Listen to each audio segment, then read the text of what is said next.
Et bonjour tout le monde, j'espère que vous allez bien. Je suis très contente aujourd'hui de vous retrouver dans ma cuisine une nouvelle fois.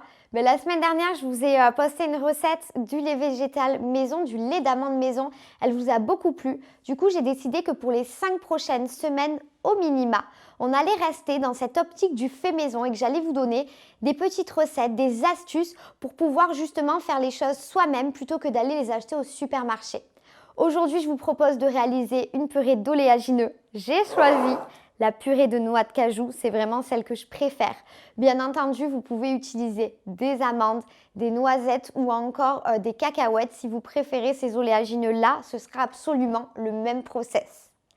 Alors avant qu'on commence ensemble cette recette qui est très simple, je vous invite comme d'habitude, si ce n'est pas déjà fait, à vous abonner, à partager, à liker et surtout à commenter et à me dire si vous avez réalisé cette purée d'oléagineux, si vous avez aimé et si ça vous a donné envie de ne plus aller l'acheter au supermarché et de la faire tout le temps maison.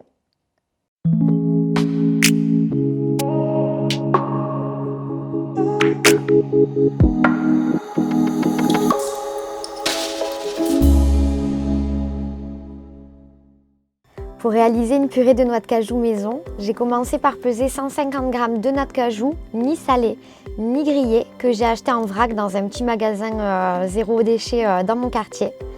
Puis je les ai fait tremper dans de l'eau tempérée pendant une nuit entière.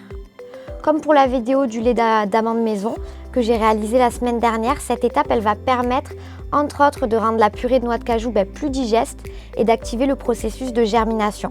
C'est pas une étape qui est indispensable, mais si vous prenez le temps de le faire, c'est cool.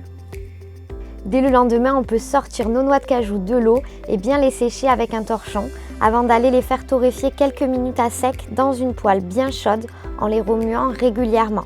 L'idée, c'est qu'elles colorent vraiment uniformément et qu'elles libèrent toutes leurs petites saveurs bien grillées. En fin de cuisson, j'ajoute un peu de poudre de vanille et une pincée de sel. Si vous préférez utiliser le four pour cette étape, c'est complètement ok. Et maintenant, c'est parti pour le mixage de nos noix de cajou. Munissez-vous d'un bon mixeur car cette étape est périlleuse. On commence par mixer à puissance max pendant 3 minutes. Les noix de cajou vont en premier se réduire en poudre, puis en une sorte de grosse pâte bien compacte. Faites ensuite une petite pause de quelques minutes, histoire de ne pas abîmer le mixeur, puis recommencez à mixer jusqu'à l'obtention d'une purée bien lisse et liquide.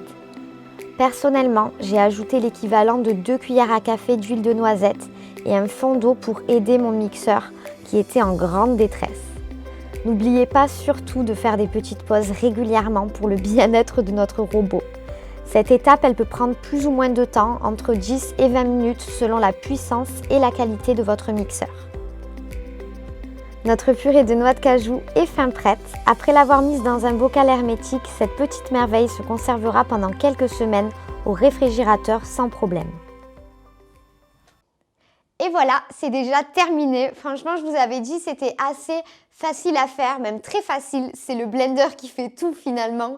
Moi, le seul conseil que j'ai à vous donner, c'est surtout prenez le temps d'éteindre votre mixeur, de le laisser refroidir et de le rallumer, de faire ça vraiment étape par étape parce que sinon vous pouvez vraiment cramer votre blender et c'est pas le but de faire du fait maison et de finalement devoir aller racheter un nouveau blender.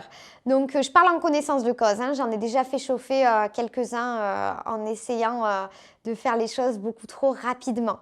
En tout cas, cette purée d'oléagineux, vous pouvez la conserver dans votre placard pendant quelques semaines, il n'y a aucun souci. Généralement, ça se mange plutôt rapidement. Hein. Par contre, si vous êtes gourmand comme moi, et vous pouvez vous en servir le matin pour tartiner votre pain, mais également, c'est une super base pour pouvoir faire des recettes salées, comme des crumbles de légumes, ou encore vous pouvez vous en servir pour épaissir vos sauces, pour faire une mayonnaise végane. Vous pouvez vous en servir dans des gâteaux, dans des porridge, pour faire des energy balls. C'est vraiment hyper varié. C'est pas simplement, ne vous cantonnez pas à faire ça juste pour l'étaler sur votre pain. Bien au contraire, vous pouvez vraiment vous réinventer avec les purées d'oléagineux. J'espère que cette recette vous a plu. N'hésitez pas à me faire savoir si vous avez fait votre purée d'oléagineux. si elle était bonne, si vous l'avez ratée, si votre blender a cramé. Non, j'espère pas, mais enfin. En tout cas, je vous fais de gros bisous. On se retrouve la semaine prochaine pour toujours une recette sur du fait maison. Je vous fais de gros bisous, à bientôt.